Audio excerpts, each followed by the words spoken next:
libo-libo yung project na ito. No? So, kailangan talaga merong sistema at hindi shotgun, no? Kailangan talaga prioritization ang critical dito para talagang masigurado natin matitibay yung mga kaso. Sabi nga ni Pangulo dun sa interview niya the other day, kailangan yung kaso matibay. Hindi lang enough yung file ng kaso. Kailangan yung kaso matibay to ensure a conviction. At yun ang pagtutulungan natin, no? With Sir June and with ICI and even with Sir Benji pa rin. Kasi yung krusada naman ni Sir Benji, hindi naman humihinto yan. No? So yun. So we will discuss that siguro to the media and the public in the next few days. Sir, are we saying na mahina pa yung kaso natin in spite of all the evidence? Hindi. Yung kasong mga final natin, yung dalawang kaso na na-file, yung sa Bulacan at yung sa Mindoro, matibay yun. Matibay yun. Pero, marami pa to eh. Marami pa. At hindi tayo pwedeng magmadali kasi kung magmamadali tayo, posibleng hindi makonvict yung mga makakasuhan. Pero doon sa dalawang kaso, yung sa Bulacan, against the Discayas et al., kay Alcantara, at yung kay Zaldico sa Mindoro, naniniwala kami, matibay yun. Mr. Secretary, ang media po tumutulong na rin po sa pagkalkal ng mga flood control anomaly. Ito po bang mga kanilang mga report posible bang makatulong din sa ahensya? Oh, definitely. Kasama lahat yan. Yung reports ng media, yung mga rini-report ng mga ordinary nating mga citizens sa sumbong sa Pangulo, lahat yan. Kasama. Kay Mayor Magalong po, Mayor, how confident po kayo sa capabilities ni General Azurin na bilang advisor? Alam mo, kami ni General Azurin, we worked together way back pa noong 1998. Nagsama kami sa PAOK-TF under Senator Ping Lacson. We worked together. Kaya ako, kilala ko siya at sigurado akong equally capable siya. O kaya siguro baka mas magaling pa yan sa akin. No? Kaya huwag kayong mag-alala. Gagawin niya yung kanyang mandate. Pe-perform niya yan. Basta importante, huwag lang siyang i-undermine yung kapasidad niya. At bayaan siyang mag-imbestiga. At sana, huwag siyang pakialaman. No? Huwag siyang pigilan. Kasi ang gusto naman natin dito, malaman natin yung katotohanan. So, ibigay yung otoridad sa kanya. Huwag sanang gawin yung ginawa nila sa akin. Pero sino ba pumigil po sa inyo, sir? Alam naman natin kung sino pumigil sa atin. May clue kayo, sir? Meron. Alam ko naman kung sino. Baka bigyan nyo kami ng clue, sir. Huwag na siguro. Kaya na natin. Sa inyo, to the point na kailangan niyo pong mag-resign, would it have any effect po sa investigation ng ICI? Ay, malaki ang epekto. Unang-una, nakita nyo naman, kumbaga parang wala akong karapatang mag-imbestiga. Yun ang message doon sa nilabas ni Yusek Claire na press con niya. Na kumbaga sinabihan ako na wala kang karapatang mag-imbestiga kasi special advisor ka lang. Tapos kung ano-ano pa mga sinabi sa akin. So, pabayaan na natin yan. Ang importante is we're moving forward.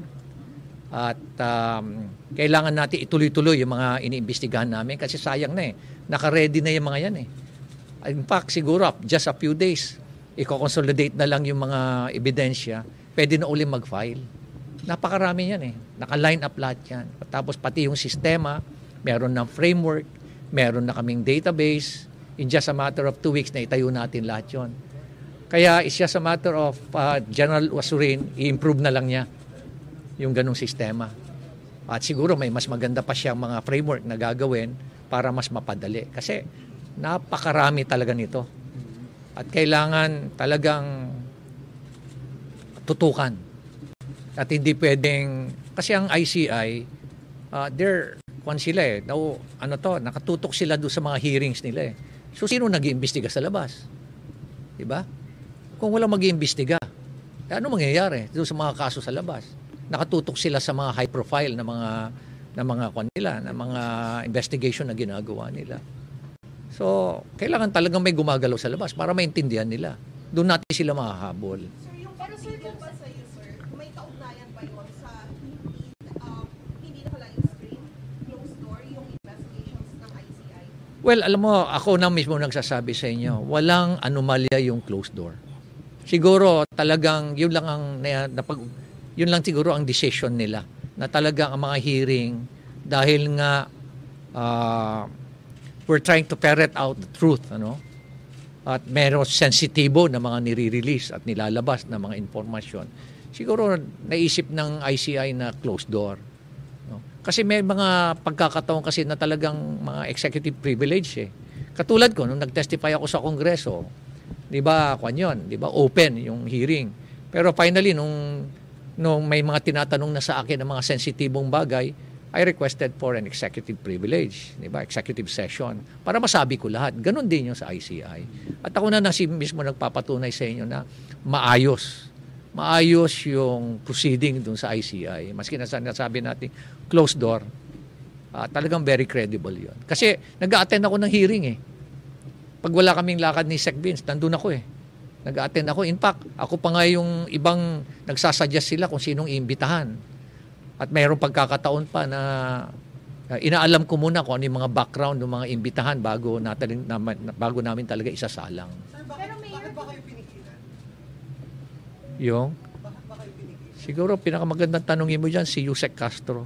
Pero sir, we wanna hear. Ako? Bakit ba kayo pinigilan? Kung ayaw niyo sabihin kung sino, baka pwede niyo sabihin bakit kayo pinigilan mag-imbestiga. Pati ako nagtataka Baka may Bakit message kayo nagtataka? sa pumigil sa inyo, sir. Baka may mensahe kayo sa pumigil sa inyo.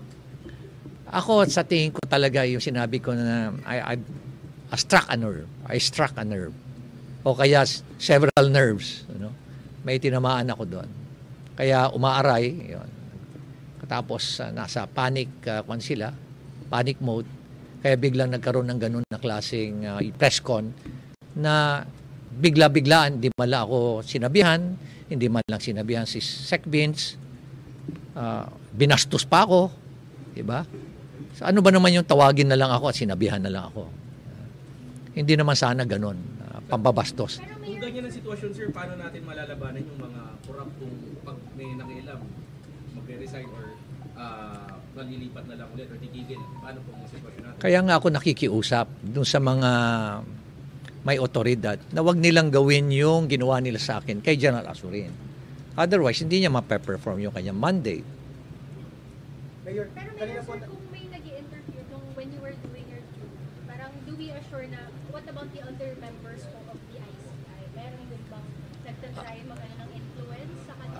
I have no personal knowledge kung may pressure sa kanila. Basta ang alam ko, ang pressures nasa akin. Sir, you mentioned po kanina na yung ICI, internal po investigation nila, and kayo po, nila Secretary Vince ang nasa labas. And Secretary Vince being the head of DPWH na yung forefront po ng controversy, ano po yung pwedeng gawin para protektahan naman si Secretary na yung mga documents, yung influence sa kanya, hindi naman siya yung susunod na magre-resign?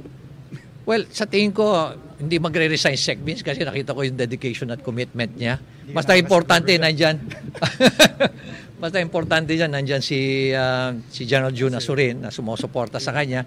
Diyan siya kumukuha ng lakas ng loob Katulad sa amin, dalawa kami, mutual. We're taking yung sa aming commitment at yung aming dedication talagang kinukuhanan. Kumbaga, kinukuha ko sa kanya yung lakas ng loob ko, ganun din sa kanya, kinukuha niya yung lakas ng loob niya sa akin. So, mutual. Would it be the same, posible ba na Sec Vince and General Azurin would strike that same nerve? Well, looking at their ability to really probe, pwede rin nilang may struck yung nerve na yon o yung mga nerves na yon. Pwede. Pero sana they should learn their lesson na wag ganun ang gagawin nila wag nilang gagawin yung ginawa nila sa akin, sa kanila. Pwede naman silang ipatawag. Yeah. No, I think, kami, si General June actually has known the President longer than I. Si General June was the first Chief PNP of the President.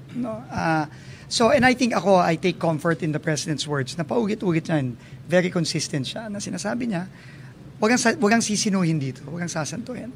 So, kami ni General June, in the same way nung kami ni Sir Benji, gagawin lang namin yung trabaho namin. We were given a job to do and we will do it to the best of our ability. Tingin ko ganun din si Sir June. Yes, I have yet to talk to the President para sa kanyang marching order. And of course, all over naman yung pronouncement ni Presidente na walang sisinuhin eh. So we expect na ganun pa rin ang ang stand ng ating Presidente. So kung ano man yung makalap namin na mga evidences sa tulong ng lahat ng Pilipino actually. Sa tulong ng lahat ng Pilipino. So pagsamasamahin natin yun para we come up with a stronger case that would lead to the conviction ng lahat ng mga perpetrators. Pero General, how do you plan to deal with that given na kung may interference din, may influence din? Of course, I have to be honest to the president, to the people na and if it will lead for me to also leave and resign, gagawin ko yun kasi after 2 years I will be rejoining government eh. So, ibig sabihin, nakaretire ako ng maayos, alang namang babalik ako para maging walang hiya rin, di ba? So, kaya nga ako bumabalik or babalik to help our country. Kasi talagang nakakahiya na tayo sa international community. So, kailangan dito, tulong-tulong ito. And we also need yung religious sector para, anong malay mo, makonsensya yung mga may pray over yung mga may kagagawan nito para umamin na lang sila ng para mapadali yung trabaho natin at yung galit ng taong bayan ay medyo humupa ng konti. Sir, naiparating niyo na po ba kay President yung identity nung nakingialam po kay Mayor Magalong?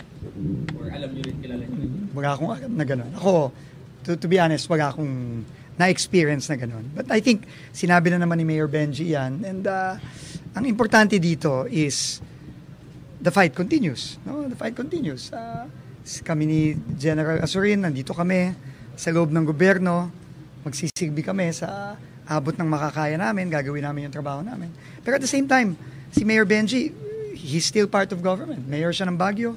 Nandiyan ang Mayors for Good Governance na kapartner din natin sa DPWH at sa effort na ito. So tuloy-tuloy yung trabaho. Importante dito, yung paulit-ulit sinasabi ng Pangulo, kung sino yung dapat pananagutin natin. Secretary, meron na po bang sumagot na sa call nila sa mga taga-DPWH na mag-expose, umami, magsalita, magduro?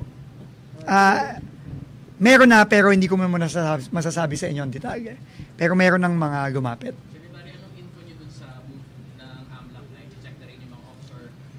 That's very welcome. Very, very welcome yan.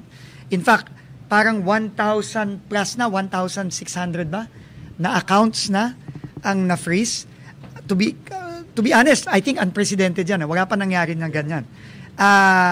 Kahit nung Napoli scandal, hindi ganyan kadami ang finreeze at hindi ganito kabilis ang na-freeze na mga account. So, magandang step yan, pero sabi ko nga kanina nung na-interview ako at pag-uusapan din namin ngayong hapon, ano ba ang next step sa freezing? Ang next step, pagbawi. At yun ang pag-uusapan namin. Kasi kailangan, hindi lang enough yung may makulong, sabi nga ni Pangulo, kailangan, maibalik natin yung pera ng mga kababayan natin. And ang next step, after na ma-freeze, kailangan mabawi natin yan.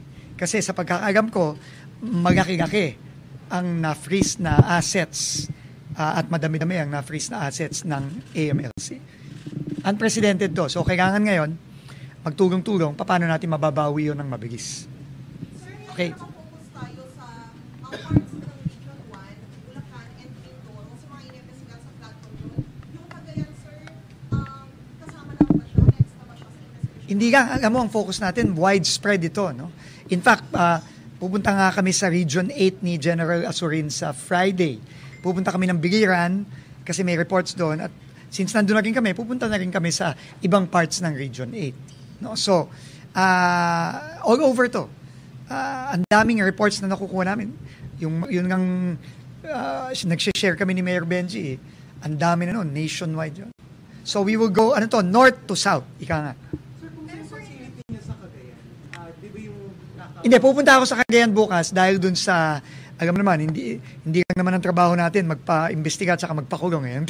Trabaho din natin mag-ayos ng mga nasisirang mga tulay. So, yung nasirang tulay sa Alcala, kailangan natin puntahan bukas kasi kawawa yung mga kababayan natin sa Cagayan dahil sa nasirang tulay na yun. Sir, for clarity lang walang kinalaman sa mga substandard yung bumagsak na tulay. Ito yung problema doon. Hindi ko pa masasabi yon. So, ina-assess pa lang. Kagabi nagpadala na ako. They were there this morning, yung mga engineer. Magagaman ko ngayong araw at bukas kung ano ba talaga ang naging cause. Sir, initially may feedback na yung district engineer doon. Ano na ang progress nila sa... May initial feedback pero hindi enough sa akin yung feedback ng district engineer. Kaya nagpadala ako ng mga engineers from the central office para i-assess talaga ano nangyari. Bukas magagaman natin. Do we know, sir, when was it last maintained? Or parang Inaalam ko pa ngayon. Parang hindi pa nila mahanap kung kailan last retrofit. So, yun, isang problema yun. No? So, kailangan imbestigahan ko din yun. Sir, in terms of the strategy dun sa investigation ng flood control, may group po kasi na nag-suggest na baka pwedeng parang representative sampling, parang gano'n. So, we don't have to literally go to every project to save time. And Well, unang-una, kailangan prioritization dito. No? Kasi, ang dami talaga eh. Libo-libong proyekto to. No? So, yun ang pag-usapan namin ni General Sorin tsaka ni Sir Benji. Pero, yung representative sampling, hindi pwedeng ganun. Kasi, bawat kaso kailangan may ebidensya. No? Hindi ka pa pwedeng mag-file ng kaso base sa ibang mga proyekto na nasample mo. Hindi pwede yun. Kaso to eh. Hindi to basta-basta lang. No? Kailangan, sabi nga ng Pangulo, kaso to, hindi basta-basta, kailangan conviction ang goal. Hindi lang mag-file ng kaso. Ang goal is conviction. Sir, what is the reasonable timeline? Siguro sa conservative and worst case scenario ninyo dito, considering na binabanggit ninyo bago, libo yung bilang ng mga kaso, and one of the things na pag-usapan ninyo dito sa meeting na ito is how to Speed it get up. the system to Speed it up. What's the rate? Hindi pa namin masasagot ngayon yan. Kailangan, because we also have to coordinate with ICI. So, kararating lang ni General June kagabi, magmi-meeting na kami agad-agad ngayon. This week din, kakusapin namin yung ICI. So, give us some time to just set this system up. Sir, kayo, Okay. paano ba kayo parang off the top of your head na proposed strategy para thorough yung investigation but still time-bound? Unang-una, itutuloy ko yung coordination na ginawa ni Mayor Benji sa PNP at saka sa AFP kasi kailangan natin ng maraming mga investigador, kailangan natin ng maraming mga lawyers, volunteer and mga engineers na sila yung magsa-certify kung substandard yung mga projects or ghosts, diba? So from there, the more na mabigyan tayo ng mas maraming personnel ng PNP and AFP, mapapabilis yung investigation at saka yung filing ng mga cases. So, pwede silang gumalaw, sir, even without... Yes. Yes. Okay. Thank you guys. Thank you so much. Thank you.